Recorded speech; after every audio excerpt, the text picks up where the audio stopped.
Welcome to the lecture on carbene and nitrene. So yesterday we have seen few things. Today we'll see the things in detail. First of all, carbene.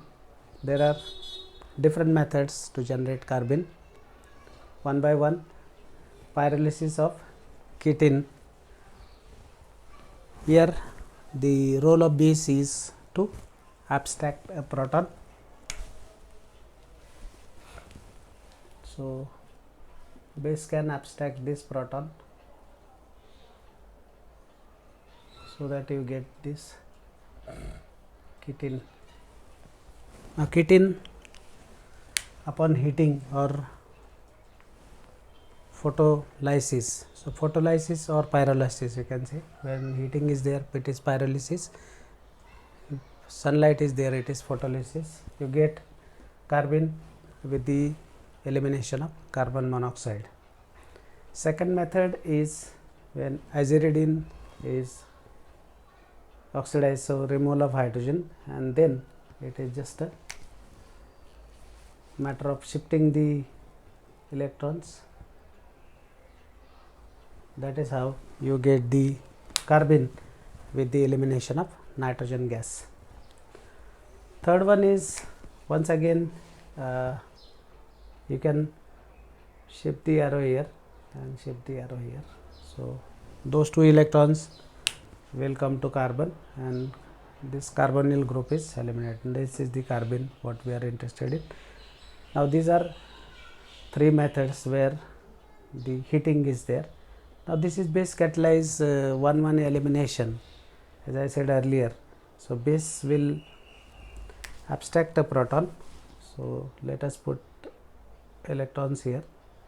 This will give electrons and this carbon halogen bond breaks down heterolytically so that you get BH plus and X minus goes off. So this is the carbene.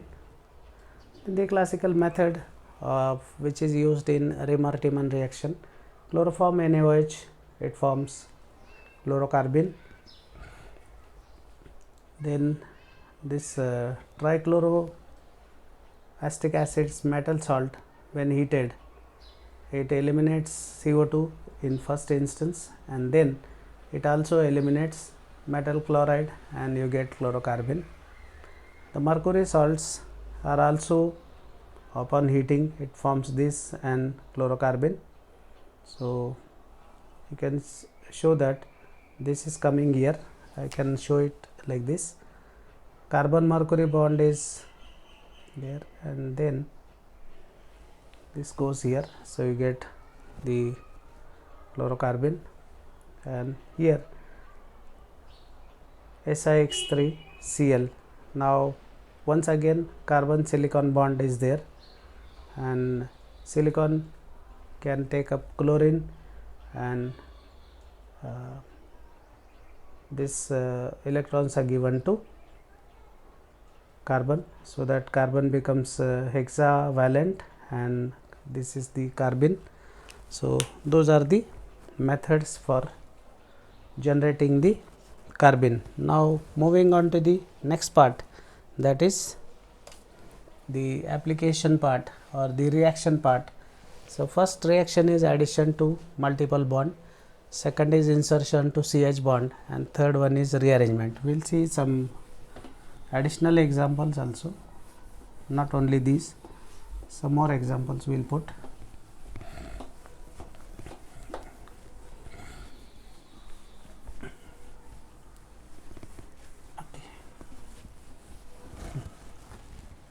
Now the first example, wherein diazomethane is heated, so it liberates carbene and which eventually adds to the double bond of the alkene. So this is the alkene what we have, and then diazomethane can release this plus N2. That is one of the method. That is how you get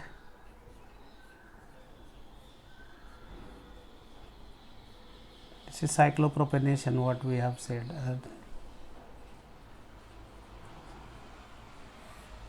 cyclopropanation is one of the key reaction when carbenes are added to alkenes or double bonds. Another method, as yesterday I was telling you, is when sulfonium or sulfoxonium lights are added to alpha beta unsaturated compounds, you get the formation of cyclopropane ring. That is another method.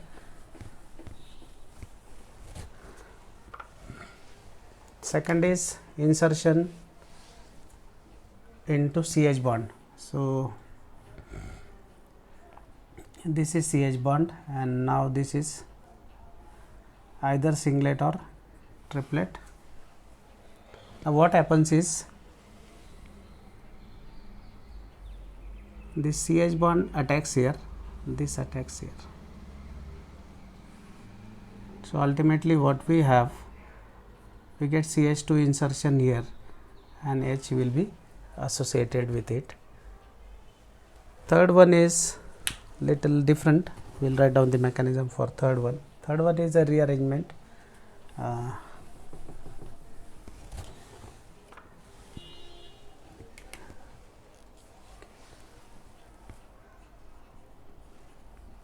CH3, CH3, I will just put it for the sake of convenience, CHN2 and double bond N minus plus comes here, this goes here. So, ultimately what we have, I am just writing it like this, CH 2 electrons and triple bond N plus. Now, this is the leaving group, this is the hexavalent carbon or carbene you can say. And now, if this takes up proton directly or if it adds to this CH, now let us show it like this. What is the product? The product would be, and of course this goes off, CH2,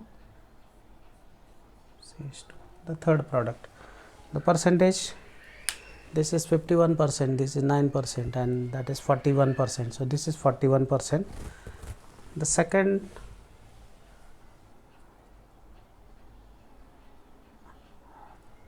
thing is, now I will draw CH3.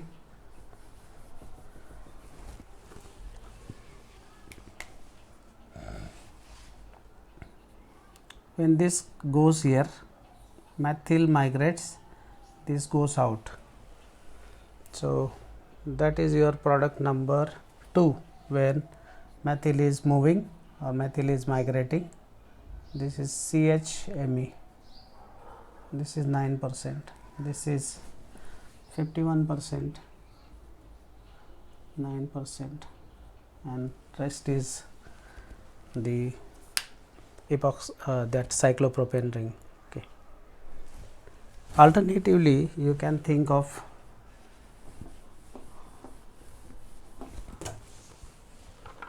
involving phenyl ring.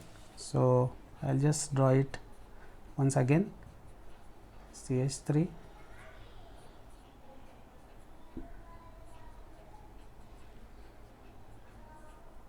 this comes here. Now, phenyl ring migrates and this goes off. So, you will get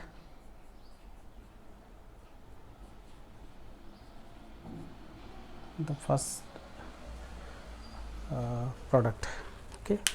So, that depends upon which group is moving.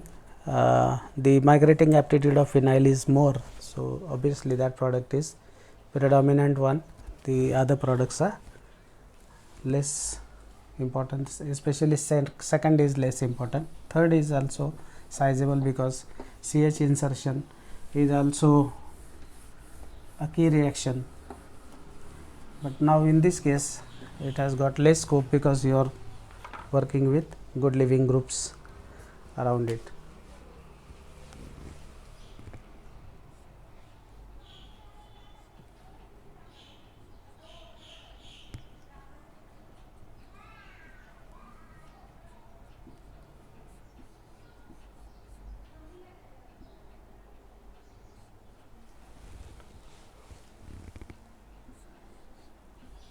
3 products are possible. This is one,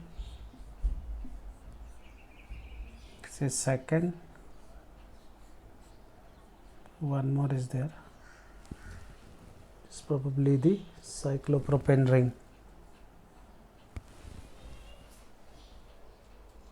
or cyclopropane ring on next carbon, not on this. Yeah. So initially this looks like Shapiro, but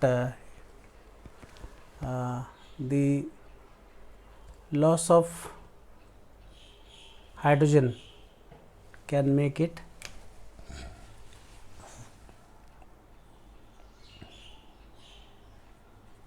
but the electrons are shifted to the carbon, double bond N TS, and now once this goes off you will get this.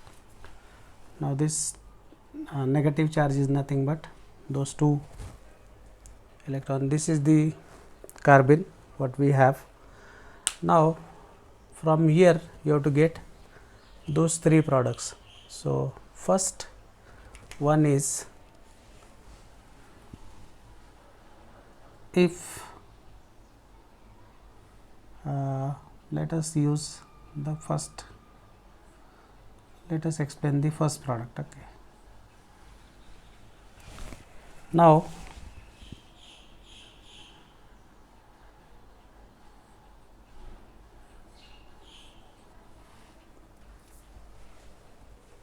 hydride shift gives first product. Similarly, this will give second product, and third product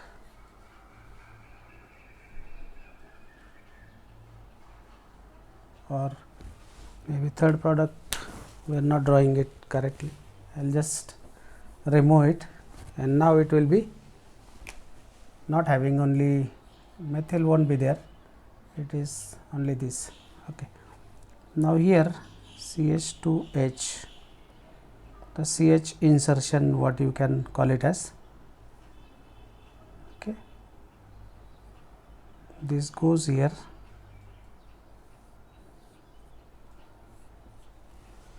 so you get that cyclopropane ring. So three products are formed in this transformation. Okay.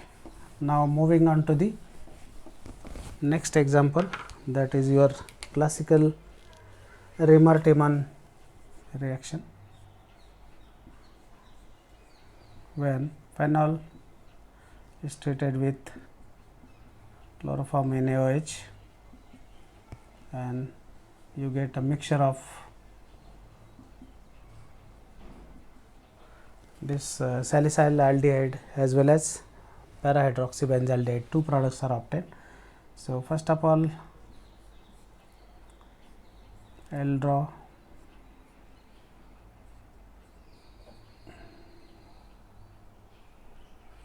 this, comes here, the ortho attack,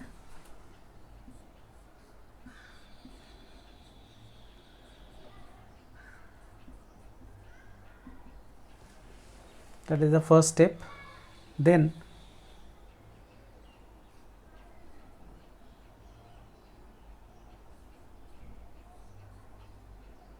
this can take up the methyl, the hydrogen, so the aromaticity is written, so CH Cl2, this is O minus. Since it is alkaline medium, that cannot be phenol, it has to be phenoxide ion. Then the workup will make it geminal diol and loss of water, and of course workup will make it here, workup is required because that has to be acidified. Okay. Now here it is, so addition of water across this So both the chlorines will go off as HCl, and then you get geminal diol, and that geminal diol is unstable because carbon having so many heteroatom is unstable.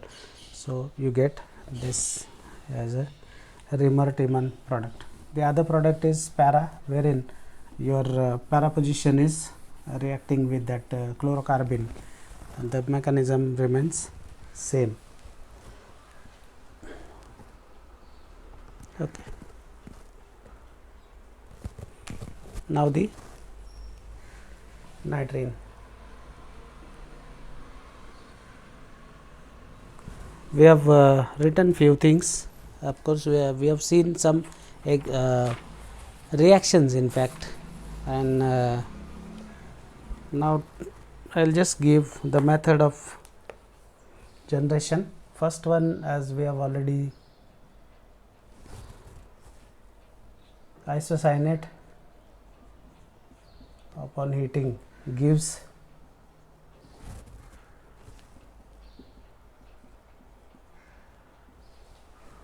this is one method.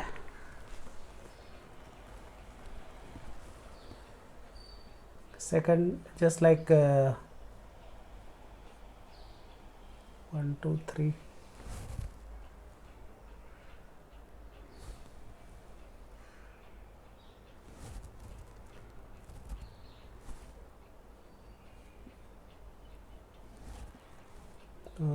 Photolite, this gives plus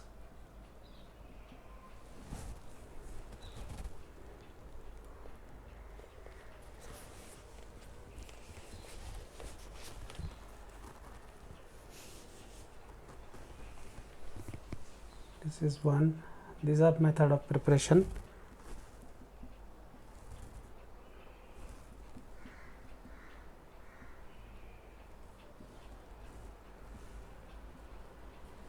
HN3 hydrozoic acid,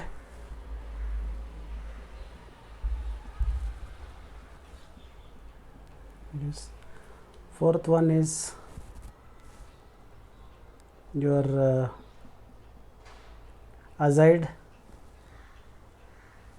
Once again you can use any one method, get Rn plus N2, so on. These are some principal methods. We are not covering all because that may not be required at your level, and I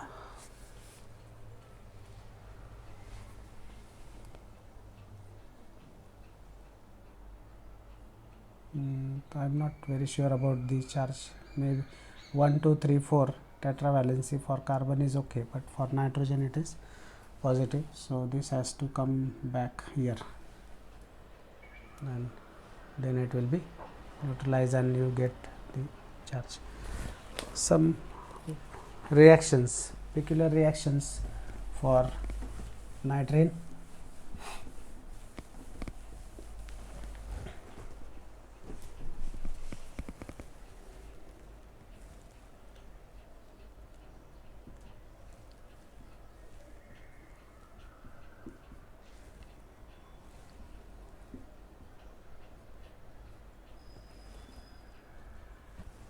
Get azridine, and this reacts with benzene.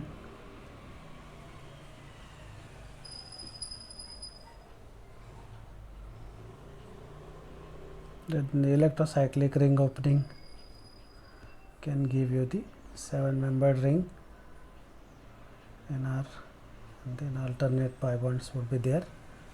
Then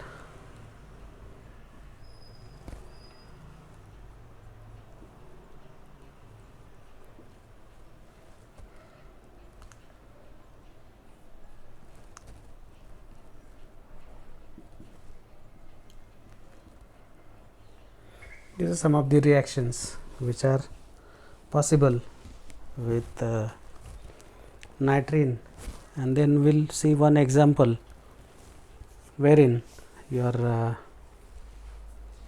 nitrene is formed in situ, and it is reacting with the hydrocarbon. 50 degrees Celsius thermal reaction, and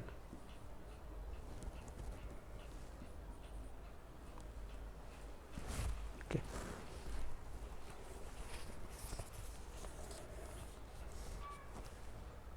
Okay, now this can be written as C, triple bond N, so one bond is there, this is there, this is there.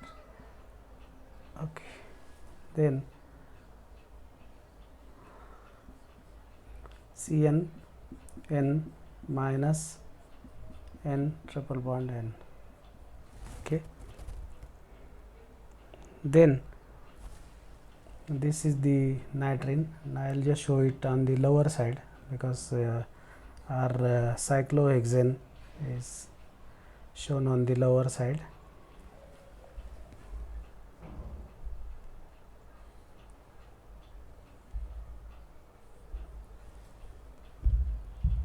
So you get this product. Now this is cyclohexyl cyanamide, because NHCN is cyanamide, so cyclohexyl cyanamide is formed because of the insertion. So it is similar to carbene when the CH bond is inserted, and you get the product. Maybe during paper solving we will have more examples on this. I think for today we'll stop here. We have to do one more reactive intermediate, that is carbon free radicals, and once we are done with that we will move to the paper solving, especially the papers which are from your revised syllabus. I will go for the old papers also, but then in that case I have to see the syllabus. If the syllabus is matching, then we will solve those papers also, no problem. Okay.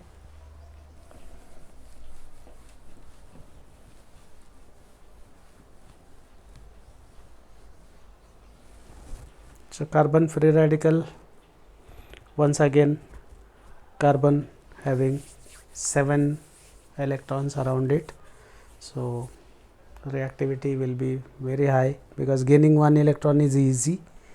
So it reacts immediately with everything which is available in the surrounding, and it will try to get the octet electronic configuration, and that's why carbon free radicals are very reactive, and only the stable most radicals are isolated or they are isolable. I will just put 1 or 2 examples and then we will stop.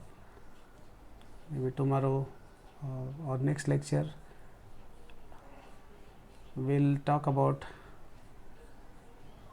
the radical formation, stability and all. Say for example this triphenyl methyl radical. Now this is quite stable because we know that this can resonate,